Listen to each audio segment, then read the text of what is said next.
کہ تکبر بہت خراب چیز ہے، تب نیت کر لینا چاہیے کہ ہم آپ سے آج سے تکبر نہیں کریں گے. یہاں بھی نیت کرنی چاہیے. وہ جو پہلے میں نے کہا سنیں گے عمل کریں گے، وہ اسی لیے روز کراتا ہوں. اور جو آدمی یہ کرے گا سنیں گے عمل کریں گے، اور اے اللہ مجھے عمل کی توفیق دے دیجیے. بات بہت غور سے سنیں اور سمجھیں، اللہ مجھے بھی سمجھائے. اصل بات تو شکیل کو سمجھا رہا ہے. اللہ نے کہا تم ہم سے مانگو ہم دیں گے. سچا ہے وعدے کا، سچا، اس سے سچا کوئی نہیں. مانگو دیں گے. تم دنیا مانگو گے تو تمہاری مصلحت کا خیال رکھیں گے کہ ابھی دیں، بعد میں دیں، یہاں نہ دیں، مرنے کے بعد دیں.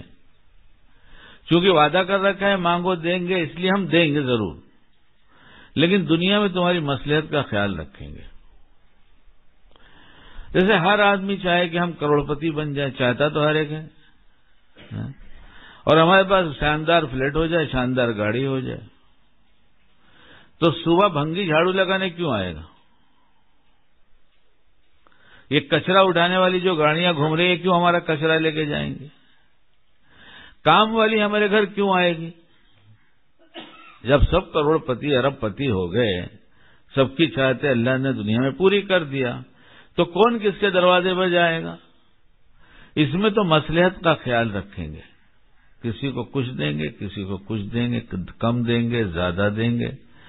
مومن ہے، اس نے مانگا ہے تو اس کو دنیا میں بھی دیں گے، مرنے کے بعد بھی دیں گے. دنیا میں نہ دیں گے تو مرنے کے بعد سب دیں گے. لیکن دین مانگے گا تو فوراً دیں گے، یہی دیں گے دنیا میں. دین مانگو گے تو دیں گے، اور دنیا مانگو گے تو تمہاری مصلحت کا خیال رکھیں گے. اگر ہم نے یہ مانگا، سچی نیت کیا عمل کی، اور یہ مانگا کہ عمل کی توفیق دیجیے، یہ میرا تجربہ ہے اس لیے سنا رہا ہوں آپ کو، تو جس وقت اس عمل کا موقع آئے گا اللہ پاک یاد دلائیں گے، ضرور یاد دلائیں گے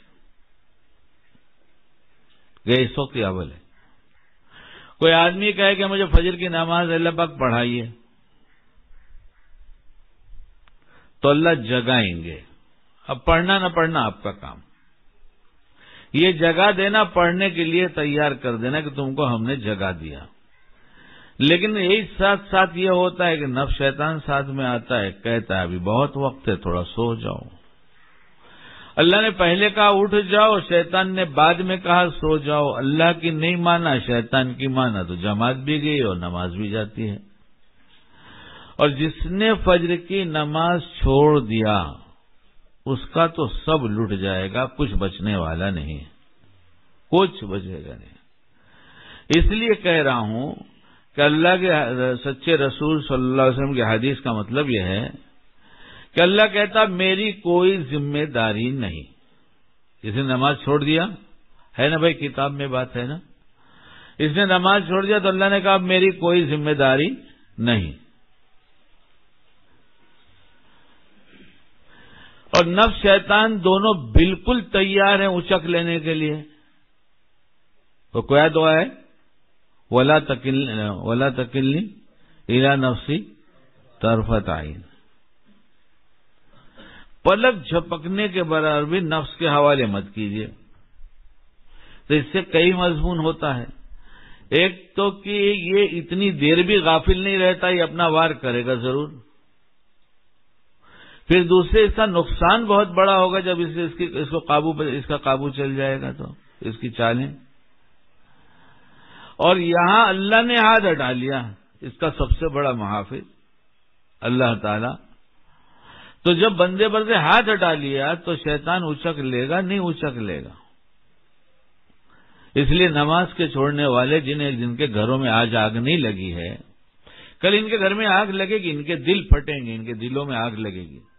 ان کا بیٹا باغی ہوگا، ان کی بیوی باغی ہوگی، ان کے ماں باپ ناراض ہوں گے، پڑوسیوں سے جھگڑے چلیں گے، کیونکہ نفس شیطان جتنے سب کام نقصان کے کرائیں گے، تھوڑی کرائیں گے. پھر کہیں گے ہائے ہم کیا کریں، ہم تو بہت کماتے تھے، ہم کو کیا ہو گیا. کسی نے کچھ کر دیا، اس بہانے سے عاملوں کے چکر میں پھنسائیں گے اور وہاں جا کر کفر اور شرک میں مبتلا کر دیں گے، ایمان لوٹیں گے۔ نماز چھوڑنے کے بعد روٹی نہیں ملے، یہ نہیں اللہ نے کہا ہم روٹی نہیں دیں گے، وہ تو کہا ہم رب ہم تم کو کھلائیں گے۔ وہ تو کافر انکار اس کی ذات کا کرے، مشرک کرے، ملحد کرے، وہ تو کہیں گے کہ ہم رب ہم تم کو روٹی تو کھلا ہی دیں گے۔ لیکن تنگیاں اتنی آئیں گی، اور چھوڑتا رہا اگر مسلسل نماز فجر کی خصوصاً، تو تنگیاں تنگیاں تنگیاں۔ میں میرے الفاظ میں ایک بات کہا کرتا ہوں کہ جس نے نماز چھوڑا اس نے اللہ کے پاس SMS کر دیا کہ جتنی پریشانی ہے میرے ہاں بھیج دینا، میں تیار ہوں۔